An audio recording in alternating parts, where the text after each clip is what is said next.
Hi there, Green Thumb Gardener here today. So this pipe here is a 1/2 inch drip line, and then I'm connecting the spaghetti line, which is a 1/4 inch. And I'm just putting a straight barb connector on there. And then one of my favorite tools for puncturing the 1/4 inch drip is a sprinkler flag.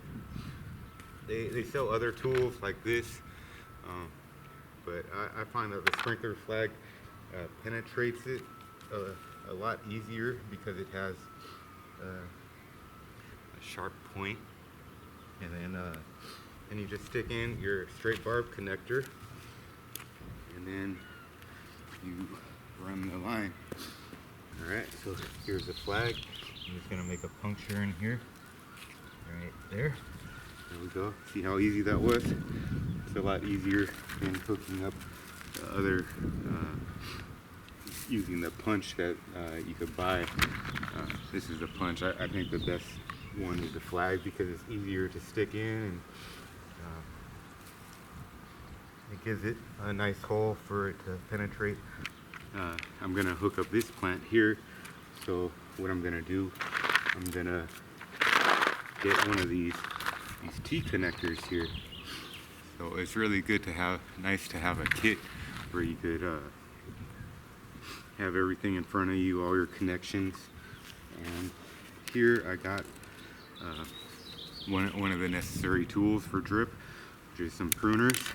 Every gardener should have some. And here I'm putting the fully adjustable sprinklers. I'm just manufacturing that, and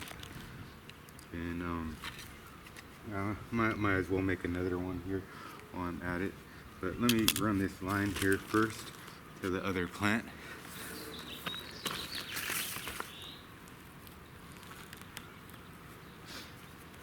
So that way I could cut it and have a little more line. Oh, here's another one here. But when you're building a drip system, you want to be consistent in your technique for what you're doing. So that way the water flow is going to be the same, similar in whatever application you do. Sometimes it's easier. I find it easier to, do the make the connections ahead of hand if you know exactly how many you're going to need, and that way it's going to be a little quicker to put it on. You still have to spend the time to do it.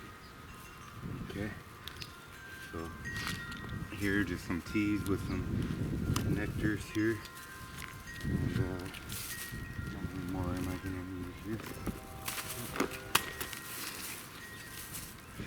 Okay, we got another one, and that should be good. Okay, so there we go with that. Get that out of the way. So now I just cut where I need it. So the base of the plant is here, so I want it roughly around there, and then I'll just cut it in half, and I'll put the T on here. It has the fully adjustable sprinkler on it, and I'll take this plant and I'll move it. I want to make sure that the sprinkler part, you see here, is going down, so it's going to water the plant and not shoot up.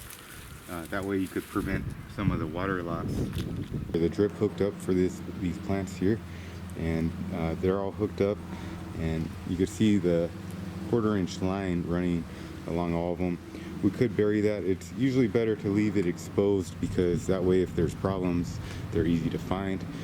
This is, almost done like corduroy, so this is an easy way to be able to detect where the lines are. But you have to be pretty consistent in what you're doing when you're putting in drip irrigation. As you can see here, there's multiple drippers. I have a T here. There's one there, and then at the other one. So that way that the flow rate is about the same. So that's how it is all along here. And I put stakes there to secure them to where the plants are, otherwise they could move around. And I put the fully adjustable bubblers on, so that way we could adjust the flow rate there, because sometimes, like maybe here, you know, I might not want as much flow because it's on a low spot, so the water is going to flow there naturally. So I could reduce the amount of flow there. So those are some things to consider. Here I could cover that 1/4 inch there, so I'm still going to do that. And then come around here and got we put some over here too. And there was a leak right here, and I had to cut the pipe, the 3/4 inch. It was scheduled 20, so it cracked at the base. So then I had to put on a flex riser, so that way you get a little bit of play. It's not as susceptible to breaking then. And then I put in a T here, so one line goes that way and another line goes against the wall there, where it curves around that philodendron there. So here I got the drip hooked up already. I'm just putting stakes so that the drippers don't move around.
There's no leaks and the system's looking good.